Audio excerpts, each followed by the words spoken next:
अगर वाकई में ही आप चाहते हो कि ये हमारा हक अधिकार मिले और हमारे ऊपर अत्याचार जो अन्याय हो रहा है वो बंद हो, और जो संविधान जिसको लगातार तोड़ा जा रहा है वो लागू हो और हमें हक अधिकार मिले, तो 30 जुलाई को फिर इन्हीं सभी संगठनों को लेकर और इन सभी मुद्दों को लेकर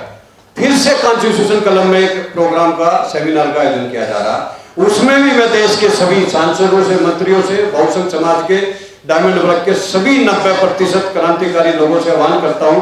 कि दोनों सेमिनार में भारी से भारी संख्या में पहुंच के इसको सफल बनाए, ताकि आने वाले 22 जुलाई से जो बजट सत्र 2 अगस्त तक चलेगा उसके अंदर आपके हक अधिकार की लड़ाई को लड़ा जाए, आपके मुद्दों को उठाया जाए और उनको जल्द से जल्द लागू किया जाए। SC, ST, OBC और माइनॉरिटी के जितने भी सांसद आएंगे उनको इसीलिए बुलाया जा रहा है कि लगातार जो हमारे मुद्दों की बात है, अब आपको हमने अपनी वोट की ताकत से जिताकर भेजा है, अब इसको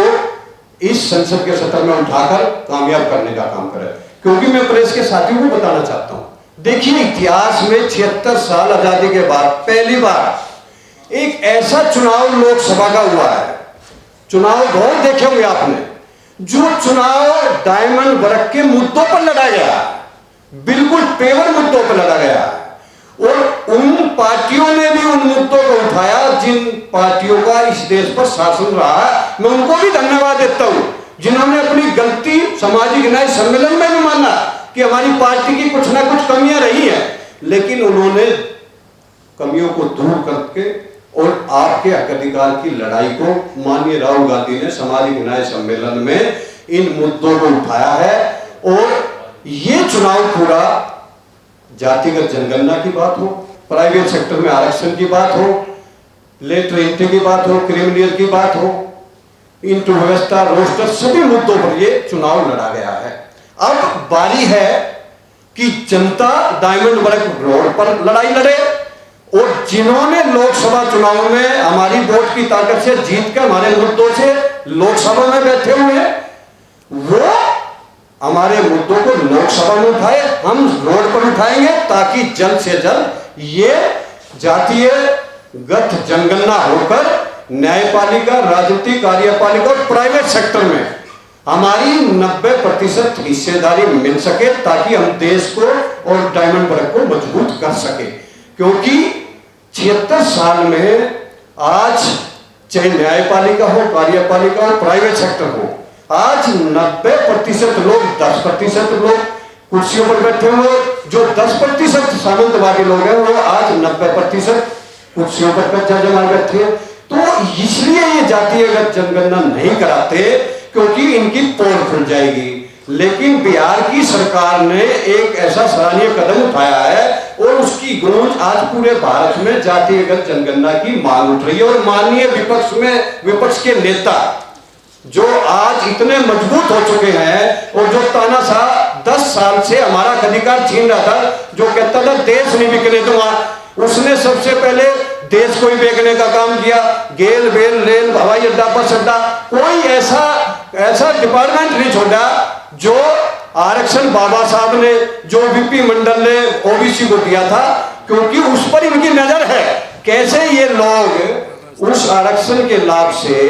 आज ये सत्ता में और बड़े बड़े पदों पर पहुंच रहे हैं, तो कहीं ना कहीं उनकी नजर थी कि सारे गवर्नमेंट डिपार्टमेंटों को प्राइवेट सेक्टर में लाया जाए, ताकि ये आरक्षण की व्यवस्था ऑटोमेटिक खत्म हो जाए। कहीं ना कहीं इसको सोचते हुए उन्होंने इस देश की गेल बेल रेल, जो बड़े बड़े सरकारी डिपार्टमेंट, उनको बंद करने का काम किया। कहीं ना कहीं आज इस प्रेस वार्ता के माध्यम से मैं इतना ही कहना चाहता हूं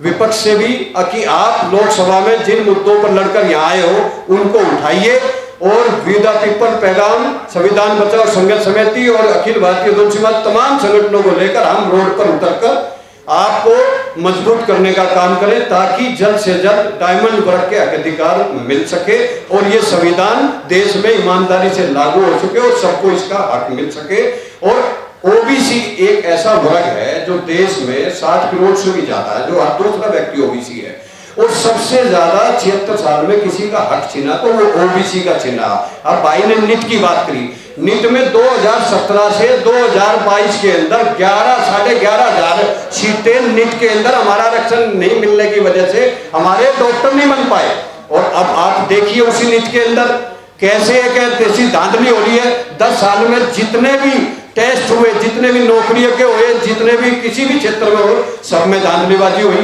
तो कहीं ना कहीं नीट के अंदर जो धांधलीबाजी हुई है, मैं शिक्षा मंत्री का इस्तीफा और देश के प्रधानमंत्री का इस्तीफा मांगता हूं और नीट के सभी दोषियों के खिलाफ कड़ी से कड़ी कार्रवाई हो। और पिछले 7 साल से बीदा पीपल, पैगाम, अन्य सहयोगी जातीय संगठन मिलकर आवाज को उठाते रहे हैं, चाहे रामलीला मैदान हो, कॉन्स्टिट्यूशन क्लब हो और तमाम बहुसंख्यक समाज के जो सांसद चुने गए हैं उनको सम्मान करने की बात हो। अभी पिछले महीने ही हम लोग ने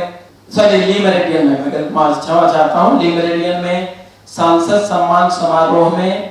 लगभग 45 सांसद अपनी उपस्थिति दिया है। और यूं कहें तो कश्मीर से कन्याकुमारी तक, लेह लद्दाख सारे सांसद उपस्थित हुए और उनको स्मृति प्रतीक दे करके सम्मानित भी किया गया। और तमाम सांसदों से गुजारिश किया गया है कि जो ये हम लोग को बहुसंख्यक समाज, जो दलित, पिछड़े, दबे कुचले, शोषित, वंचित, जो विकास से अछूता है, उन सब को मुद्दों को लेकर के आगे आने का है। ये कार्ड तमाम सांसद के पास जो बहुसंख्यक समाज से हैं, हमारे कई टीम घूम घूम करके निरंतर घर पे आवास पे देने के कार्य कर रहा है। और ये साथ में बुकलेट जिसके अंदर सारे सांसद के लिए, और कई सांसद ने कंसेंट दिया है, क्योंकि आप लोग को शायद पता हो ना हो, 15 दिन पहले सवाल भेज दिया जाता है सांसद में और उनको कौन सा सवाल अप्रूव होगा, कौन सा नहीं होगा। तो ये हम लोग तमाम कार्य बिहाइंड द कर्टन रह करके या फ्रंट लाइन पे रह के